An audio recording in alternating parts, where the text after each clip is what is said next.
Magandang araw po sa ating lahat. Nasa pangalawang linggo na po tayo pagkatapos ng Pasko ng Pagkabuhay. Sa araw na ito, atin pong pagbulay-bulayan ang salitang matatagpuan sa unang 1, Kabanata 3, talata 1 hanggang 5. Atin pong buksan ang ating Biblia sa 1 John chapter 3 verse 1 to 5. At ito po ang ating mababasa. See how very much our Father loves us, for He calls us His children, and that is what we are.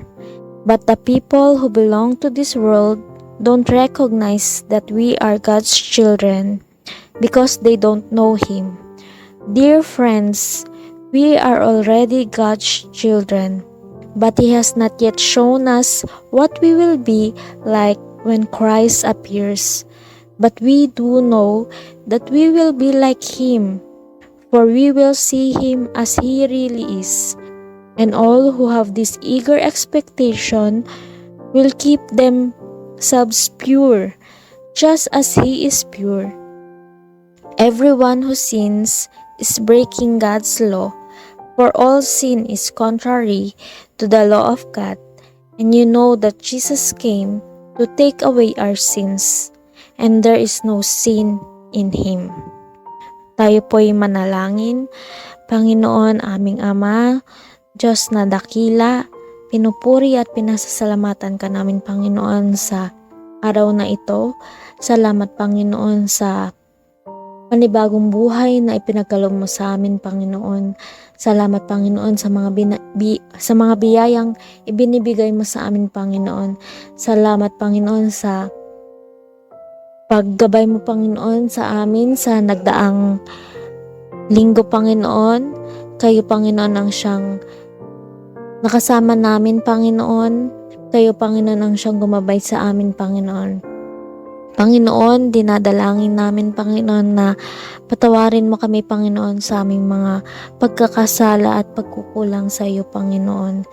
Panginoon, sa araw na ito, Panginoon, ihanda mo kami sa iyong magiging mensahe, Panginoon. Buksan mo nawa, Panginoon, ang aming puso't isipan, Panginoon, sa ipagkakaloob mo sa amin, Panginoon, na biyaya, Panginoon. Nawa, Panginoon, kayo ang siyang aming marinig, ang iyong mensahe, Panginoon, ang aming maranasan, Panginoon, sa araw na ito. Ito ang aming dalangin sa pangalan ni Jesus na aming Panginoon at tagapagligtas. Amen.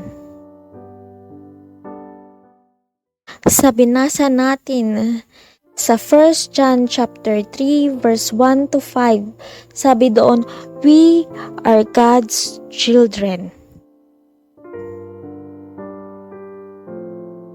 Isipin ninyo kung gaano kalaki ang pag-ibig sa atin ng Ama. Tinatawag niya tayong mga anak ng Diyos at iyan ang totoo.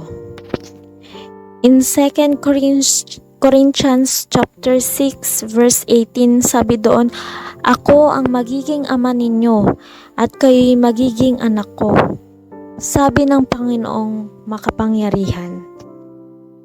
And sa Hebrew chapter 2 verse 11, sabi doon, si Jesus ang nagpapabanal sa kanila at iisa ang Ama ng nagpapabanal at ng pinapaging banal, kaya't hindi niya ikinahiyang tawagin silang mga kapatid. And in Romans chapter 8 verse 16, ang Espiritu nga ang nagpapatotoo, kasama ng ating Espiritu na tayo'y mga anak ng Diyos. Ang unang punto ng ating binasa sa unang 1, Kabanata 3, talata 1 ay tungkol sa dakilang pag-ibig ng Diyos. Isipin ninyo kung gaano kalaki ang pag-ibig sa atin ng Ama. Mababasa nga sa John chapter 3 verse 16. For God so loved the world that He gave His one and only Son, that whoever believes in Him shall not perish but have eternal life. Ang lahat ng tumanggap at nanalig sa Kanya ay pinagkalooban niya ng karapatang maging anak ng Diyos. May 3 punto po akong gustong ipakita sa mga talatang ating pinagbubulay-bulayan. Ang unang punto ay ang dakilang pag-ibig ng Diyos. At ang pangalawa, ang kalagayan ng pagiging anak ng Diyos. Hindi tayo kinikilala ng mga makasalimutan dahil hindi nila kilala ang Diyos. Mga minamahal, sa ngayon, tayo'y mga anak ng Diyos, ngunit hindi pa nahahayag ang magiging kalagayan natin. Gayunman, alam nating sa pagpaparitong muli ni Kristo, tayo'y matutulad sa Kanya, sapagkat makikita natin siya sa Kanyang likas na kalagayan. Alam nating sa lahat ng bagay, ang Diyos ay gumagawang kasama ang mga nagmamahal sa Kanya, ang mga tinawag ayon sa Kanyang panukala, sa kanilang ikabubuti, sapagkat sa mula't mula pa'y alam na ng Diyos kung sino ang sa Kanya. Ang mga ito'y itinalaga niyang maging tulad ng Kanyang anak, at sa gayon, naging panganay natin siya. Sa kasalukuyan, tila malabong larawan ang nakikita natin sa salamin, ngunit darating ang araw na makikita natin siya ng mukhaan. Ngunit darating ang araw na malulubos ang kaalaman tulad ng pagkakakilala sa atin ng Diyos.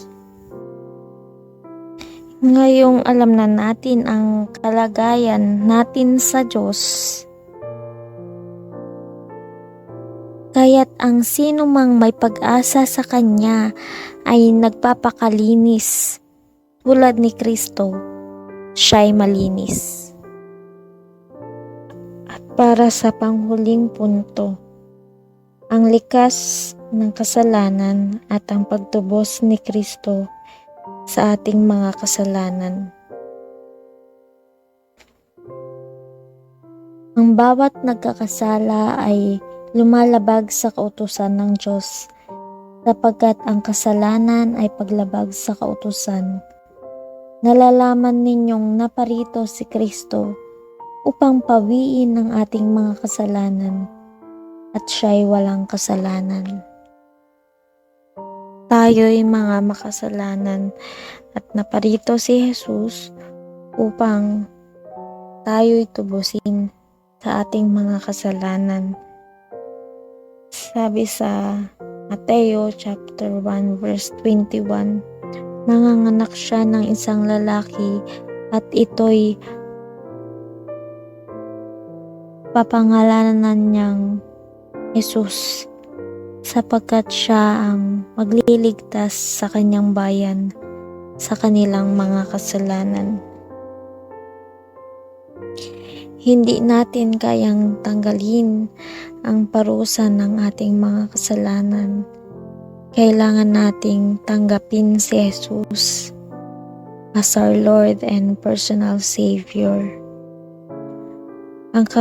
Ang kapangyarihan ng kasalanan sa ating buhay ay hindi natin kayang tanggalin.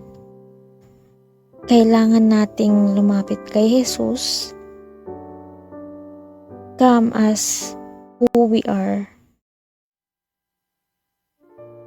Hindi natin kayang alisin ang presensya ng kasalanan sa ating buhay Tanging si Jesus lamang, siya lamang ang kanyang ginawa sa krus.